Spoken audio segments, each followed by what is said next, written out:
आप सभी भाई बहनों को जय मसीह। भजन संहिता अध्याय 68 वचन नंबर 1 से देखते हैं। इज़राइल का विजय गान। परमेश्वर का वचन देखते हैं। आप लोग ध्यान पूर्वक सुनिए।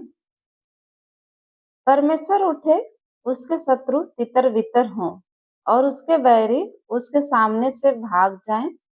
जैसे धुआं उड़ जाता है वैसे ही तू उनको उड़ा दे।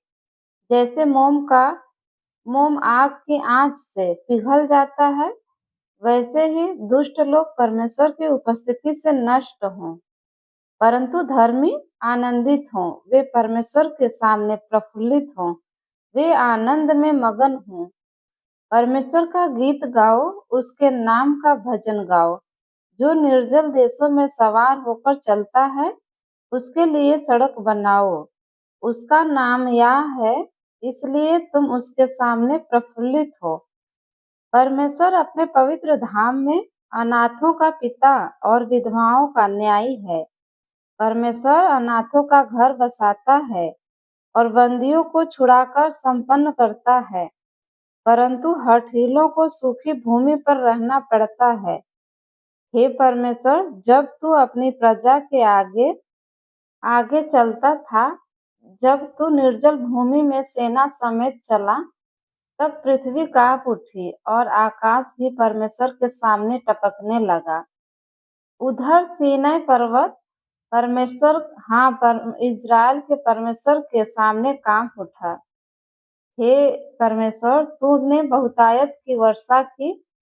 तेरा निज भाग बहुत सूखा था, परंतु तूने उसको हरा भरा किया है।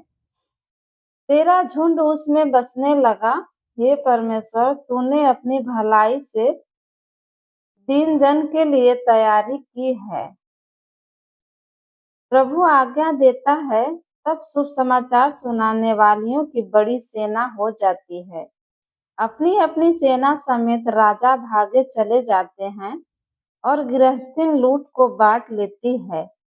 क्या तुम भेड़शाला के बीच लेट जाओगे और ऐसा कबूतरी के समान होगे, जिसके पंख चांदी से और जिसके पर पीले सोने से मढ़े हुए हों? जब सर्वशक्तिमान ने उसमें राजाओं को तितर बितर किया, तब मानो सल्मोन पर्वत पर हिम पड़ा। बाशान का पहाड़ परमेश्वर का पहाड़ है। बाशान का पहाड़ बहुत शिखर वाला पहाड़ है। परंतु हे शिखर वाले पहाड़ों, तुम क्यों उस पर्वत को घूरते हो जिसे परमेश्वर ने अपने वास के लिए चाहा है और जहाँ यहोवा सदा वास किए रहेगा। परमेश्वर के रथ 20,000 वरन हजारों हजार हैं। प्रभु उनके बीच में है, जैसे सीने पवित्र स्थान में है। और आगे परमेश्वर का वचन कहता है, तू ऊंचे पर चढ़ा, तू लोगों को बँधुआई में ले गया। तूने मनुष्यों से वरन हठीले मनुष्यों से भी भेंटें ली, जिससे यह परमेश्वर उनमें वास करे। धन्य है प्रभु, जो प्रतिदिन हमारा बोझ उठाता है। वही हमारा उद्धारकर्ता परमेश्वर है। वही हमारे लिए बचाने वाला परमेश्वर ठहरा। यहोवा प्रभु मृत्यु से भी बचाता है। निश्चय परमेश्वर अपने शत्रुओं के सिर पर और जो अधर्म के मार्ग पर चलता रहता है, उसकी बाल भरी खोपड़ी पर मार मार के उसे चूर करेगा। प्रभु ने कहा है, मैं उन्हें बाशान से निकाल लाऊंगा, मैं उनको गहरे सागर के तल से भी फिर ले आऊंगा, कि तू अपने पाँव को लहू में डुबोए और तेरे शत्रु तेरे कुत्तों का भाग ठहरे। हे परमेश्वर, तेरी गति देखी गई। मेरे ईश्वर, मेरे राजा की गति पवित्र स्थान में दिखाई दी है।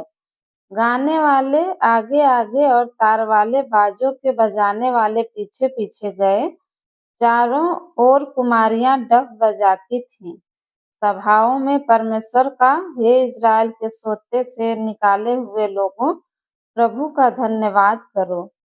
वहाँ उनका अध्यक्ष छोटा बिन्यामीन है। वहाँ यहूदा के हाकिम अपने अनुचरों समेत हैं, और वहाँ जबूलून और नप्ताली के भी हाकिम हैं। तेरे परमेश्वर ने आज्ञा दी कि तुझे सामर्थ्य मिले। हे परमेश्वर, जो कुछ तूने हमारे लिए किया है उसे दृढ़ कर। तेरे मंदिर के कारण जो यरूशलेम में है, राजा तेरे लिए भेंट ले आएंगे। नरकटों में रहने वाले बर्नैले पशुओं को, सांडों के झुंड को और देश देश के बछड़ों को झिड़क दे। वे चांदी के टुकड़े लिए हुए प्रणाम करेंगे। जो लोग युद्ध से प्रसन्न रहते हैं उनको उसने तितर बितर किया है। मिस्र से अधिकारी आएंगे, कूशी अपने हाथों को परमेश्वर की ओर फुर्ती से फैलाएंगे। हे पृथ्वी पर के राज्य राज के लोगों, परमेश्वर का गीत गाओ, प्रभु का भजन गाओ। जो सबसे ऊंचे सनातन स्वर्ग में सवार होकर चलता है, देखो वह अपनी वाणी सुनाता है। वह गंभीर वाणी शक्तिशाली है। परमेश्वर के सामर्थ्य की स्तुति करो। उसका प्रताप इज़राइल पर छाया हुआ है और उसकी सामर्थ्य आकाशमंडल में है। हे परमेश्वर, तू अपने पवित्र स्थानों में भययोग्य है। इज़राइल का परमेश्वर ही अपनी प्रजा को सामर्थ्य और शक्ति का देने वाला है। परमेश्वर धन्य है। आमीन। सबको जय मसीह। धन्यवाद। आमीन।